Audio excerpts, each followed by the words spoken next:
First, a thank you to the American Red Cross and to our presenter today, Ms. Nancy Akins. Ms. Akins is a psychologist volunteering with the American Red Cross, and she's the person that will be facilitating us today. Ms. Akins has a lifelong affiliation with the military community. She's a daughter of a Navy veteran. She's worked with the National Guard at their Yellow Ribbon pre- and post-deployment events. And now she's a volunteer with the American Red Cross's military program. During our program, if you have any questions, please use the chat feature to ask questions of Ms. Akins during her presentation. She'll respond to your questions during the presentation, and at the end of her presentation, if we have missed anything, we will circle back around and answer those questions. So without further ado, I present Ms. Nancy Akins. Thank you so much, Nancy, for joining us today. Thanks so much, and thank you for having me, as well as the Red Cross. You know, the Red Cross, although we are known to be volunteers that deploy during disasters, really because of sort of this ongoing disaster that has been happening to all of us over the last couple of years, we've really made these workshops available to a variety of folks who might be able to,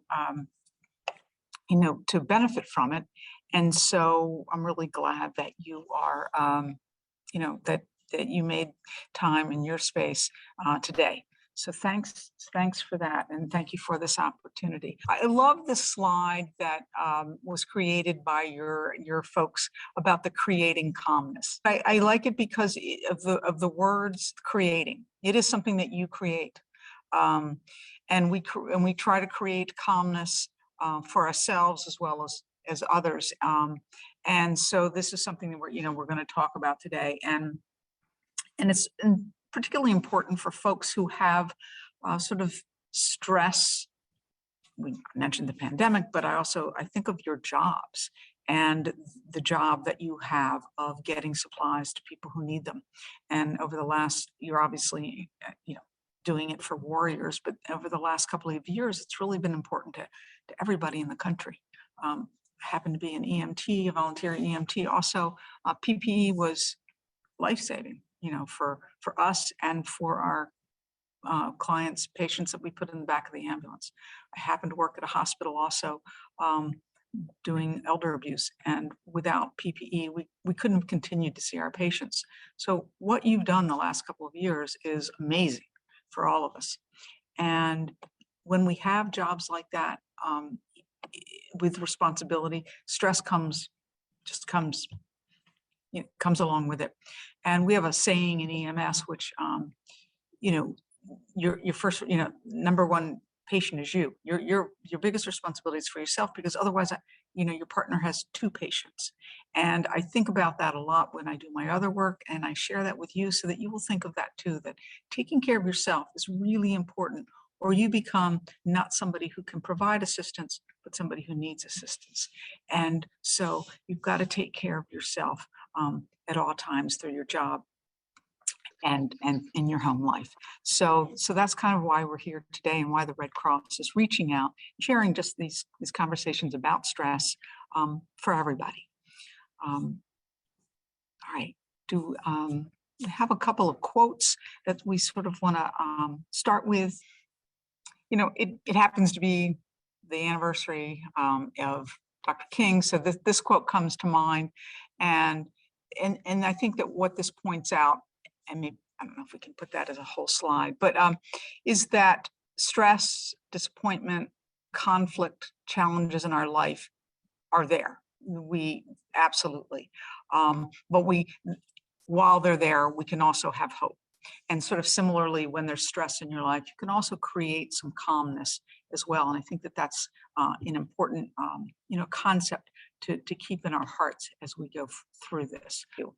So what does stress mean to you? Where do you feel it? How do you think of it? When I say stress, what comes to mind?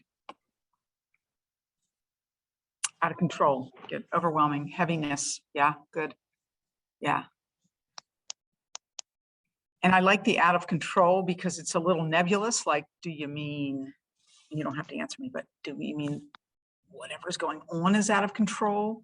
Or do you feel out of control? Because I think those are two really important things. Too much work, too little time. Yeah, so that feels like, sometimes it does feel like a three-ring circus, and all the best we can do is get everybody under the tent. Good. Don't know what to do. So a feeling of helplessness, vulnerability. I think that is an important thing to consider, is that it's not just the thing. And I love, because you guys are good at not saying, oh, it's, it's work or it's people, or it's the feeling inside. And really that's what stress is important to think of it that way. So it's not just the stressors. I would say those external things, if you can create that language of, those are my stressors. What is my stress? Where do I feel my stress? Do I feel it? People feel at different places. These are all sort of, looking at these are sort of feelings. I'm wondering if anybody feels their stress physically. I feel stuck for a few minutes. Yeah, there's a reason for sort of that stuckness. Many of you have probably heard this, but it's really important to reiterate that fight, flight, freeze concept of stress. So we think of stressors as the outside stuff. Stress is what we feel, and it's really important to distinguish those two things. Yeah, I have a headache and a back pain. Yeah, some people get a tightness in their chest.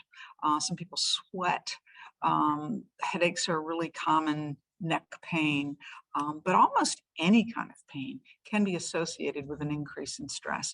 And there's real biological reasons for that. So you have stressors out here, whether it's work, family stuff, health, life, the pandemic, financial stress. Those are stressors. And then the stress is what you feel.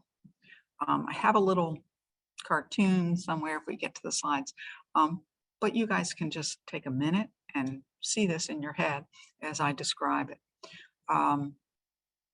Guy's walking down the street, falls down. He is either, angry, and he gets up and he's sort of, stressed as he leaves, or he gets up and he's not angry and he's not stressed when he walks away. And the whole point of that little cartoon is that stress inside of us is our response to what happens to us. And so if we can separate that out psychologically, that is sometimes the first step to trying to deal with it. Gaining weight, yeah, people, they do. And some folks comment on that is it's because we eat too much. Sometimes it's not, when your body it has stressors, and internally some of our stressors are hormones and different chemicals running around in our body. They respond differently to us and make our body different than when we're not in stress.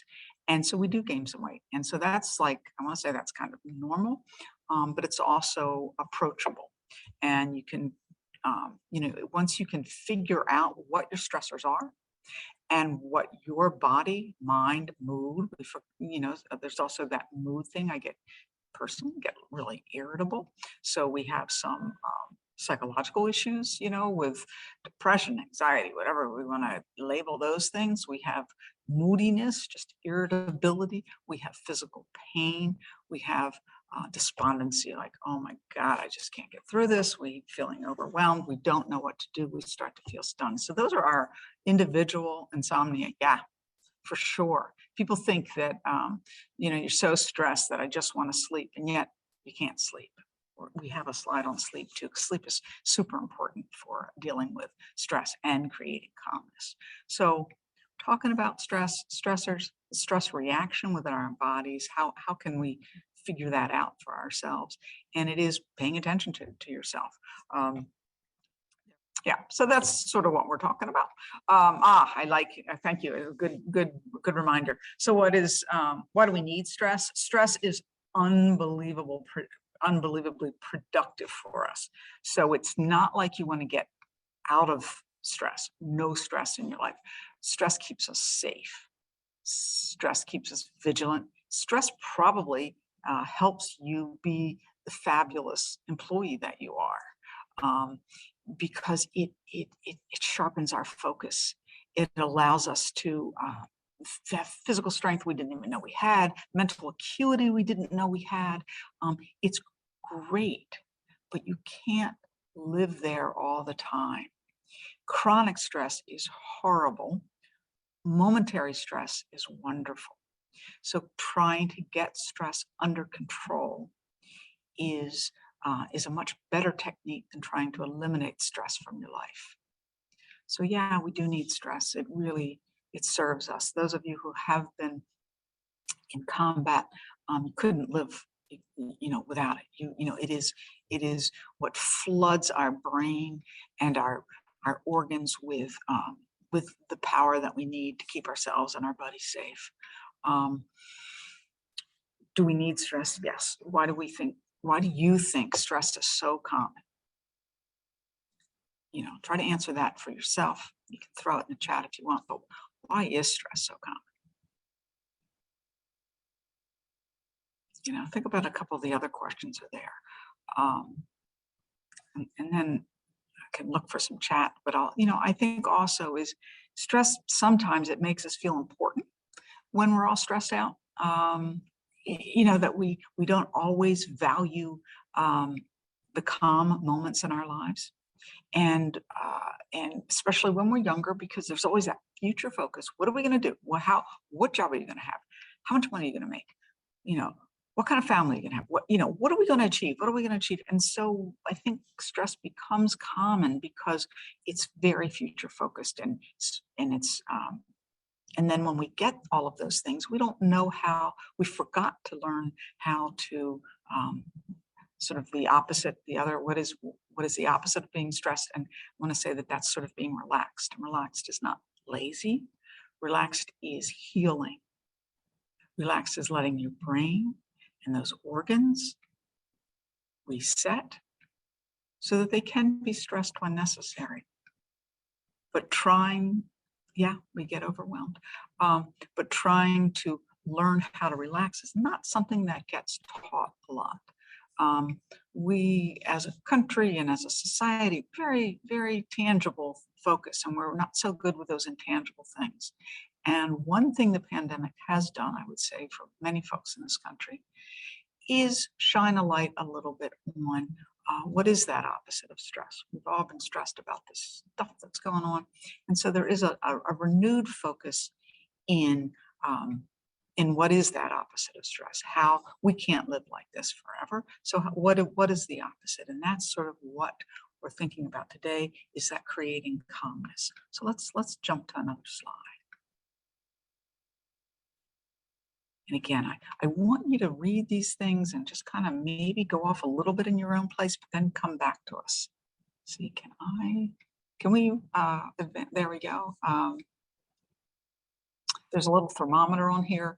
And what I say for this is just have this in your head. When things aren't going well, think of what you are at a 1, 2, 3, 4 and up.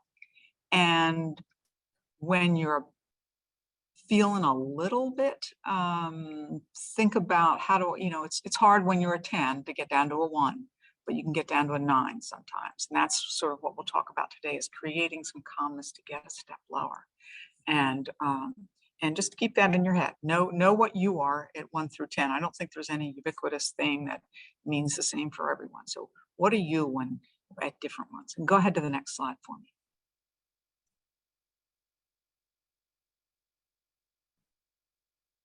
There. So here's sort of a little bit of what we were talking about earlier, signs of stress. Again, not stressors. Stressors are different for all of us. If I said, tell me what stresses you out, I don't know, 44 people in here, we'd have 144 different things. And it wouldn't matter whether somebody else's stressor may not be your stressor. Really important to know your own, really important. And it's okay not to be stressed at things that stress everybody else out. Like, that doesn't make you weird. That just makes you you. And that's okay. Go ahead to the next slide for me.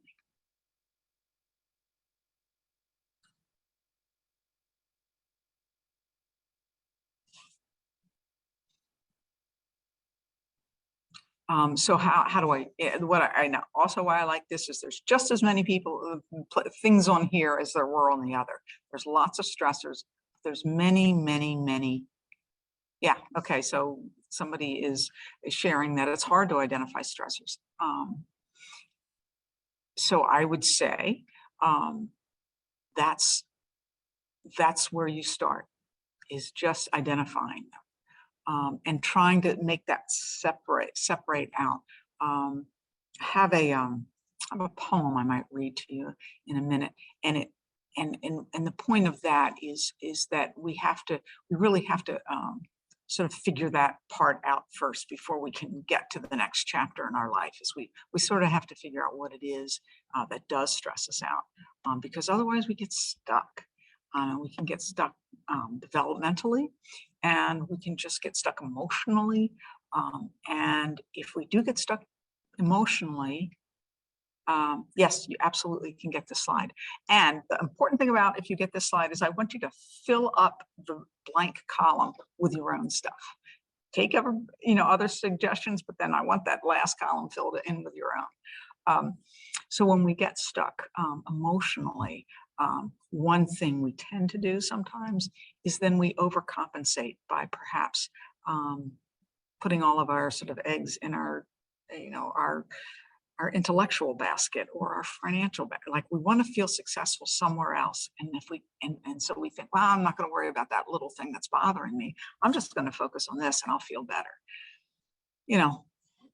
That doesn't work well. And that stress tends to build up and become chronic instead of acute. And that's when we start to see our systems break down. So it's really important to identify those stressors so you can figure out something on this list that would help reduce it. Go ahead to the next one for me. Or actually, that's the one I was talking about. Is, yeah, the guy falls, and it's the reaction is not about the falling. It's really about the thought about the falling.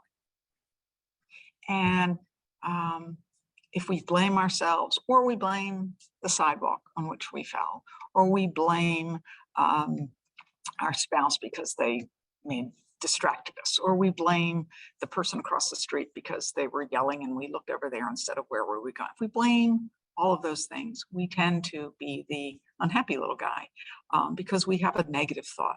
If we fall and we say, man, I'm so glad I didn't scrape my knee, twist my ankle, whatever, I pop up and I just have a different attitude about the very same event. Really, really simple cartoon, but very meaningful in your life. Go ahead to the next one.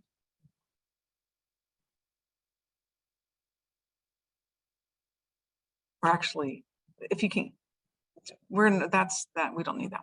Well, let's go back to all the, well, that's what we're gonna, let's just stay there. So on the top of that list of all those things was breathing. Now you can say, well, I do breathe pretty much every day, and thank God that you do. But breathing is a really important tool, and there's lots of ways to do some deep breathing. And I was I would say a late adopter of this, because I was like, I don't need to do this. I'm fine. But the more I learned about the ability for my breath to take out the toxins, the more I understood why it is so healing. It's not about what you're taking in so much as about what you're getting out of your body. When cortisol and other chemicals are in our body to help us stay stressed and stay, on our game, so to speak, they're great, again, for that momentary performance. They're not great for the healing part and the calm part that we need to recover so that we can then be, at the top of our game again. So breathing is something that you can do, and it is something you can do well and train yourself to do. It's not the same for everyone. Our bodies are different. Our ribs go in and out differently, some of us more than others, but we can all learn to be better than we are currently. If you think about those divers, those crazy divers who can go underwater for, I don't know, 3, 4, 5 minutes, I forget what the, and without breathing, that's crazy. Most of them weren't born that way. So I know that there are some women in Japan or something that supposedly are, but for most people who want to engage in that activity, they train themselves. If you've ever watched a basketball game and you see somebody about to take a foul shot, they breathe in and they blow out quite frequently to just calm down. In one fragment of a second, they can actually reduce the stress that's running around in their body and calm themselves enough to shoot the basketball without any twitching in their muscles. Olympic athletes are fantastic at this. If you watch them, especially in individual sports, they are constantly breathing deeply to get rid of the toxins and bring in the oxygen that fuels their muscles for healing. So you can do this. You really can, and you can do it better than you already do it. So breathing out is super, super important. And in terms of creating calmness, it is something that you can really do. And if you want to learn a little bit about yourself, you can just kind of, as the little guy says, you can put your hand on your chest and your belly, and you, as you know, when you're breathing, to learn are you, how well do you do this? Which one do you do better? Do you breathe in better than you breathe out? Which one would you need to practice if you wanted to use the breath to create some calmness in your life? And breath is something that is always there for you. It is a tool in your toolbox, but it is something that's always there. So if you're willing, and you don't have to do this, but I'm going to just ask you to sit if you can, with your feet on the floor. Feel the floor beneath your feet. Breathe in. And just breathe out, just once. And then do it perhaps a little more slowly.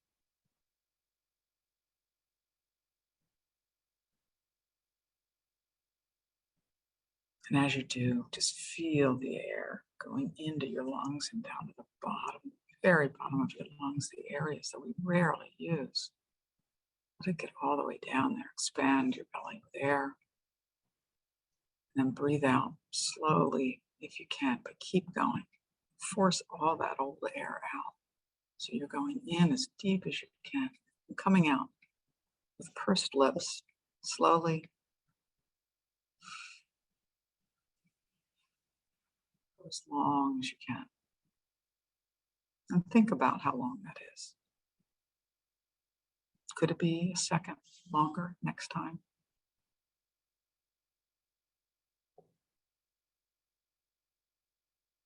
So let's try maybe 3 deep breaths. Go ahead and feel your chest. Expand out as far as it can, maybe a little bit more than last time as you breathe deeply in. You can hold it there. Some people find it really helpful to breathe in, perhaps to a count of 4. That's an average. You might be able to do 3, you might be able to do 5. Breathe in, 1, 2. Just count as deep as it works for you. Hold it there for a count of 2. And breathe out slowly. Some folks find 7 works well. So you breathe in for 4, hold it for 2, and out for 7. And the out should be slowly, evenly, and long.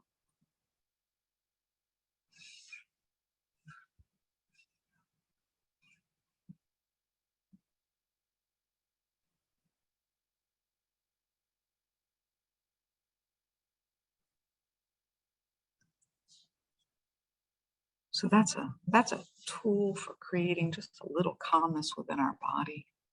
It's not going to impact your whole life for sure, but it's a start. And it's always in your back pocket. You're sitting at a red light. You hang up one Zoom call, ready to go to the next one. You could do this. You could just do this for a minute. And it really will get some of those toxins out of your system. Make you, able to let some of the good stress come back in. Invited stress, not uninvited stress. You can clear it out, get the old stress out, create some calmness. Might be ready to invite a little bit more on, ready to go to the next task. For anybody who was able to do that, any comments or throw anything in the chat there for us?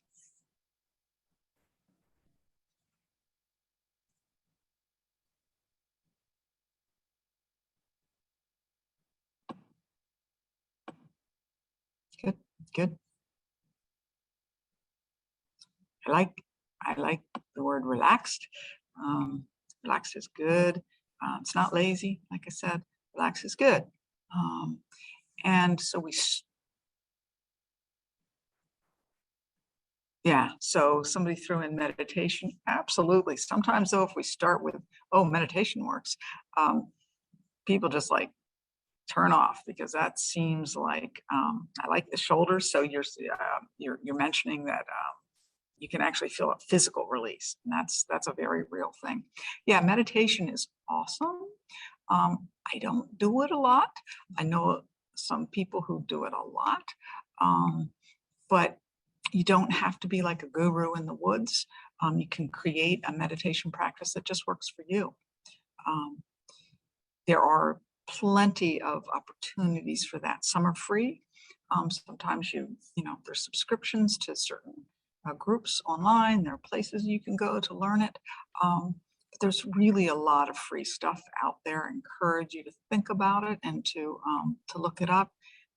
It's sort of not just for kind of the crunchy people anymore. I think more and more, lots of people are using it in order to combat some of the stressors that we've been feeling the last couple of years. And meditation, yes, absolutely. What we just did was a little piece of meditation. We think of meditation more of mind, mindfulness. We are mindful, but meditation really is about your body. Somebody mentioned the shoulders. Yeah, it's impossible to be stressed and relaxed at the same time for your muscles. So if I were to ask you to just, as you're sitting with good posture, your ribs off of your hips, if you can, as a little straight as you can, feet on the floor, and just tense your right leg, like just tense it as hard as you can. You can tense that muscle. And you can also learn to relax it. So as much as, we've learned the stress and the tension, we have to also learn how to relax that muscle. Biofeedback is great. When you can sort of take some things that are like your body temperature and learn to increase it and decrease it. Believe it or not, you can do that just with thought and with breath and with mindfulness. So the whole mindfulness movement is about taking your body and your things that feel out of control and bringing them back into your control. Somebody mentioned prayer. Prayer is a real important thing for so many people, and meditation is sort of very similar process. Doesn't have the religious aspect to it for some, so it is a parallel process, I think, for people who use that to soothe that part of their body and their consciousness, really. So these are quick things. If you use the 472 or 427, you can think of your own 3-digit number as to how deep you can breathe, how long you can hold it, and how long you can express it. But if you just have that 3-digit number, you can just, you can create in your mind, like, oh my God, when I'm this stressed, I do my, 427 and I'm better. And it can just be like a secret code to yourself, like, oh man, I can feel it coming, it's coming up my neck, 427. Do a couple of breaths, and it will only take a minute. And I think that you'll see that thermometer that, that we talked about earlier, that you can get it down probably 1 notch with a simple breathing exercise. So let's go. Yes. So somebody's mentioning sort of the whole aromatherapy thing is super important. And, we have a slide at the end about your 5 senses. The way to relaxation, you really can use all 5 senses. And it's important not to forget sense. Sense are super powerful. And they can they can trigger other responses in our brain, and they can and they can and the opposite is true too. They can be very activating, because especially folks who have been in dangerous situations, a smell is really can be activating in a bad way. And so back to the person who said, I don't know my stressors. When you're thinking of your stressors, don't forget all 5 of your senses, because your stressors sometimes are not just what is in your consciousness, but it's something that's in the back of your head, sort of in the back of your brain, that you don't have words for sometimes. And so if you want to learn to create calmness in your life, and you want that, you're doing that first step of identifying my stressors, think about all 5 of your senses, and you might actually identify one that you just wasn't in your consciousness, wasn't right up front, and it can be very powerful. So thank you for all the great chat. I love it. All right, so that's kind of a deep breathing. We can take it a step further, I think, with the next thing, and I'm going to check my time. Okay. So here's something that I think I personally did without knowing I was doing it. I found when I was stressed, sometimes I rubbed my hands, and I did.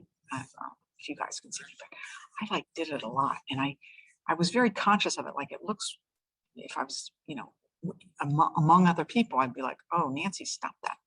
And, I'd forcibly make myself stop. But if I wasn't paying attention, I found that I just, it's that hand wringing, you're like, oh, ringing.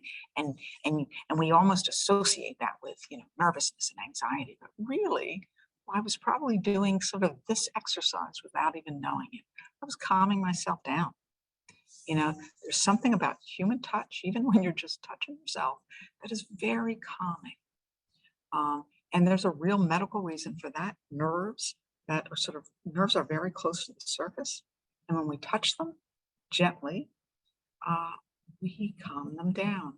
And so there's lots of nerves in your hands, because that's, we have a lot of sensitivity. And so this hand trace exercise, if you are not with people that, if you are with people and you don't mind doing this in front of people, do it in front of people. But normally I will do this when kind of by myself. Zoom is actually a really nice opportunity for this, because I find that if I'm stressed, I can do some of my little techniques and nobody even knows I'm doing it, but it does keep me really more invested in the stressful thing that we might be dealing with over the meeting. So the hand trace exercise, this is sort of a step up from the deep breathing. And I'll do it here. You can try it on at home. It's a hand trace. If you have children, they might have learned it as a starfish, because your hand looks a little bit like a starfish. And so it's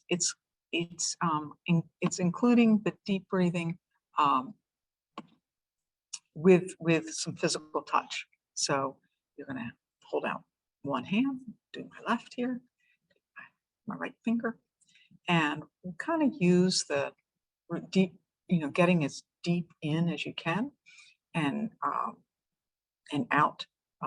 So it's, if you can do the 4 and 7 or 3 and 6 or whatever you can do, as we take our hand, our right index finger, and run it down the length of my hand, the outside of my small finger, slowly as I breathe in.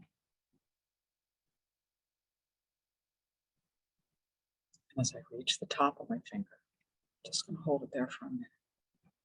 Count of 2. Now I'm going to exhale my 7 if I can, as I move down the inside of that finger.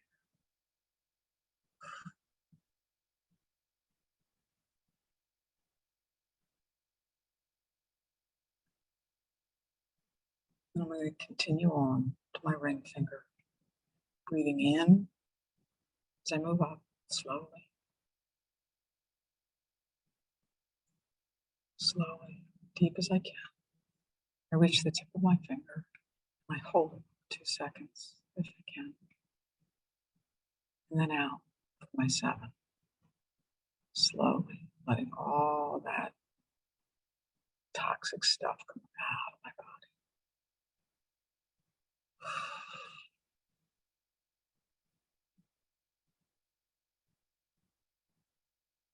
Now on my middle finger, breathe in slowly as I can. That might be me. I have a soft voice. I'm sorry if it's cutting out. So my try to do a little louder. So I'm going to breathe in as I go up to one side of my finger, breathing in to at least 4 if I can.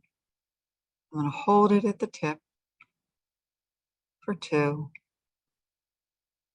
I'm going to exhale slowly through pursed lips as long as I can, getting all of that air out of my body, and with it, some of my stress, all of those toxins. I reach the bottom of that finger and I breathe in again, deeply, deeply, deeply. And I hold it at the tip. 1, 2, longer if you can. And then back down the side. And this is a really long exhale down to my thumb. I come up and turn, breathing in as deeply as I can. Pausing at the tip. And then exhaling as I go down, down.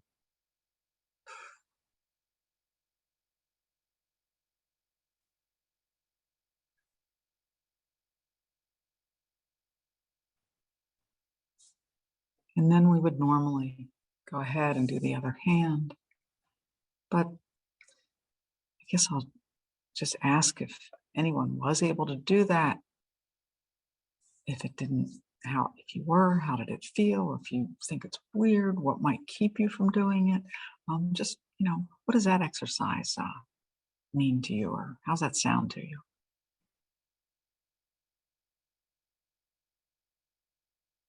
Yeah, thanks.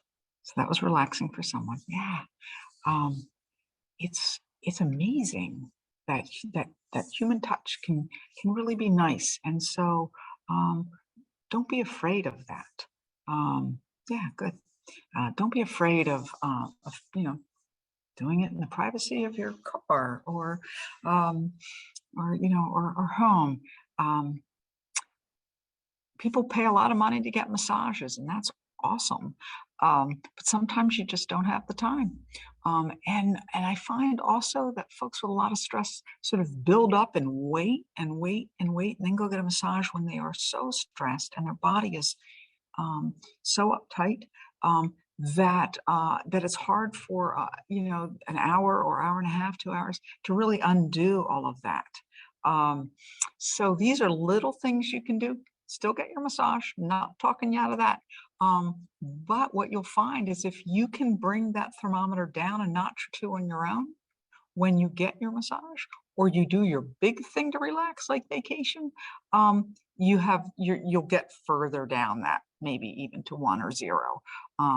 But unfortunately, the way we live our lives, sometimes we just pile on the stress over and over and then do the big thing like, then I'll go running or then I'll go do this. And we think that's going to eradicate all of it. And rather, those techniques will work great if we do these little things in between. If we set the foundation to, again, that thermometer is, bring it down a notch or two, then your big thing is going to have more of an impact on your life of creating the calmness that you want. Helped write a paper many years ago on relaxation-induced anxiety. And it's a real thing.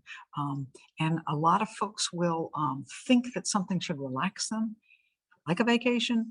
And then when it doesn't, it's worse. And so that's why I sort of use that thermometer idea, is that it's not that the vacation was bad. It's just you wanted it to get you to 0. You were at a 10 and there was no way that it could. For the big things, if you can do some of these little things, these, habits, to create a practice of these things, then you will find that the big things that you do will have more of an impact on creating a bigger piece of calmness in your life, and you'll and I think that you'll be you won't be as stressed in between. So those are some. Let's see. Yeah. Nobody would have thought, somebody said they wouldn't have thought it. Nobody would think of doing that on their own. I mean, it's weird. Who's going to sit there and trace their finger? You wouldn't, that's not a normal thing to do. And yet it really has become a much more normal thing to do among people who have taken these workshops. And, I've done some, and then I might do another one a couple months later on a different topic, and I'm surprised how many people say, "Yeah, I do that little hand trace thing. It's kind of nice." It's really simple, and just like your breath, your hands are always with you. All right. Any other questions, comments, concerns, things that you wanted us to address? Because we want to make sure that I address those if we can in the last few minutes. All right, let's grab the next slide then. Let's see what else we got here. Yeah, so sort of to recap, there's stressors, there's our response to the stressors, and then there's the stress we feel in our body and our minds and our souls. And so we want to create calmness. We can do that with our breath. We can do that with some simple touches. We mentioned meditation, someone mentioned prayer. There are apps that will help you do some of these things. There's lots of free information. But here are, sort of different ways of, we have that big list. Somebody wanted it. I want you to fill it in. So when you are thinking of how to soothe stress and create calmness in your world and in your life, I want you to think about all 5 of your senses. So these are some other people's experiences that are up here. What do you like in each of these categories? Is there one thing you might be able to share with the group that would be soothing and healing? I want to use that word healing too, because soothing sometimes feels like we're just placating the stress and it's not going away, but actually you're healing it. You're letting that part of your body heal when you get rid of those toxins. People think, sometimes crying is a sense of weakness, but if you analyze the tears of somebody who is sad, or somebody who's just so stressed and they just lost it and cried, those tears have different chemicals in them. And tears of stress have a lot of cortisol and a lot of other chemicals that need it to get out of your body. So don't be mad at yourself if you just find yourself crying. That's not weakness. That's your body saying, okay, I needed to get rid of the stress, and this is how I did it. And so that soothing is letting some of that stuff just, some of it stays in our body and has to come out, kidneys and livers and all that. But sometimes those are tears. Sometimes it's you're activating, on your skin, and you're allowing that to soothe. But what else? I saw peppermint. Somebody had mentioned eucalyptus earlier. I think cloves are a smell I have seen folks really like. But what other things can you use your senses to create some calm? Citrus. Some people love citrus. Yeah. Lavender. Lavender is just really nice. What other things do you like to hear or taste? Touch.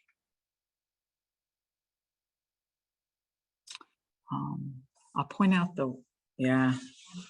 especially if you have like a tin roof, that's super fun. One of the things up here is, the sound of rain. Well, water is very soothing. Water has a real,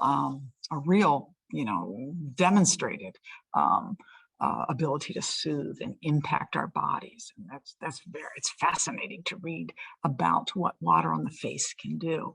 I encourage you to think of just washing your face in the morning isn't something that, your parents told you to do. It's actually really, it has a real impact on your body and how you feel. The grass under my feet, I know some people say that, being barefoot, or even in your home. And remember in the beginning, and I asked you to sit up straight and put your feet down flat on the floor and feel the floor beneath you. That sense of grounding, which a lot of us use in this field, is from that is from that action. You really feel better. You feel less vulnerable.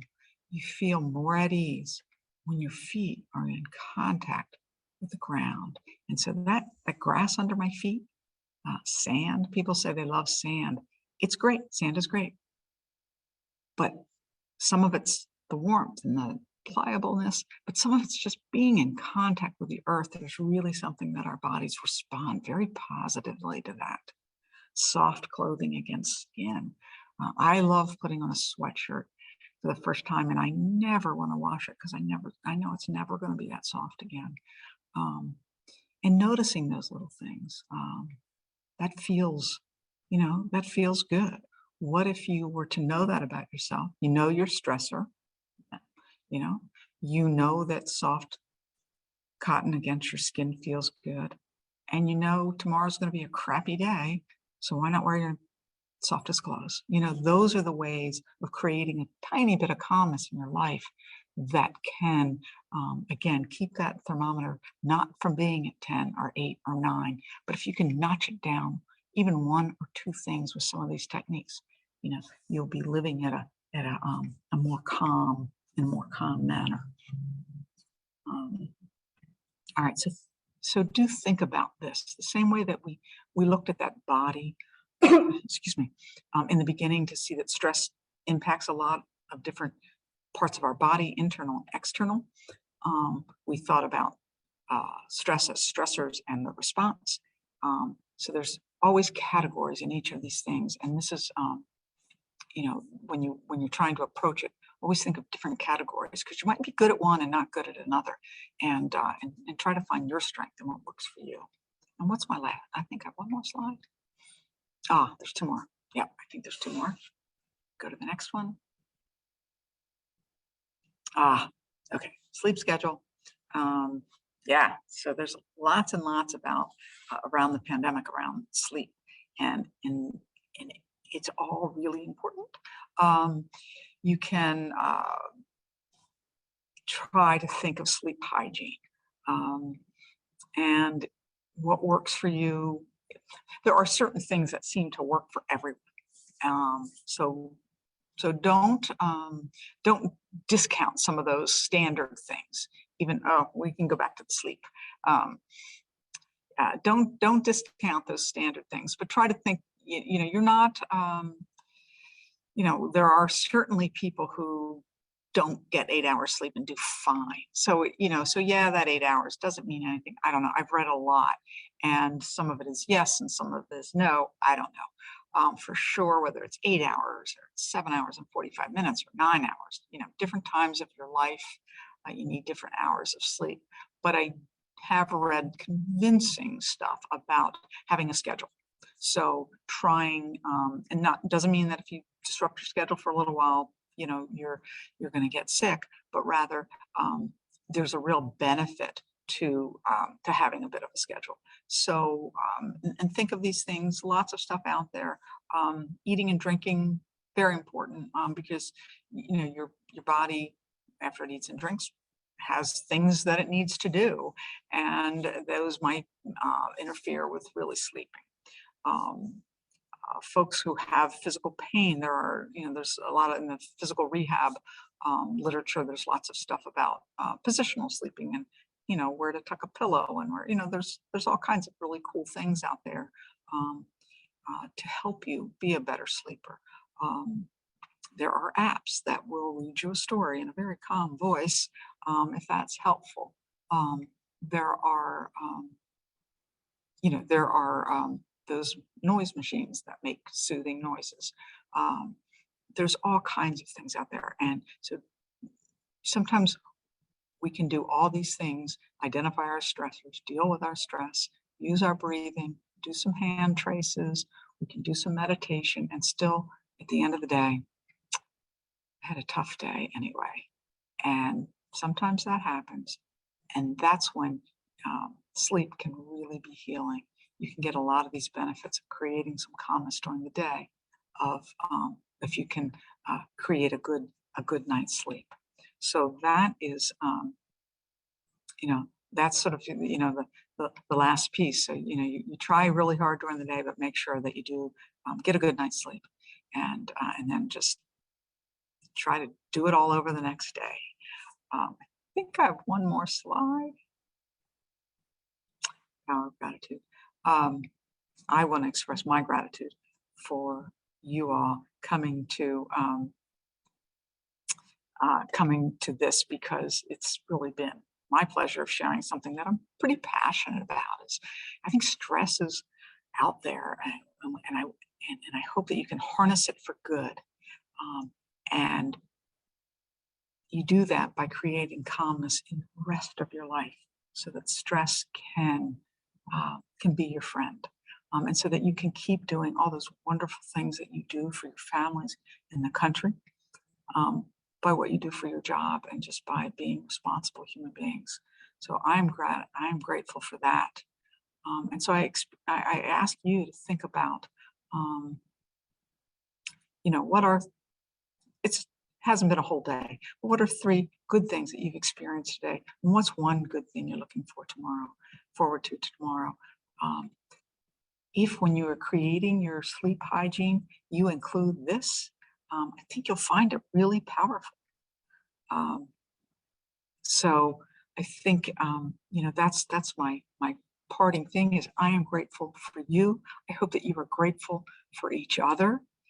And I hope that you'll be able to create just a little bit of calmness and continue your interest in this area, so that you can just have a more peaceful life.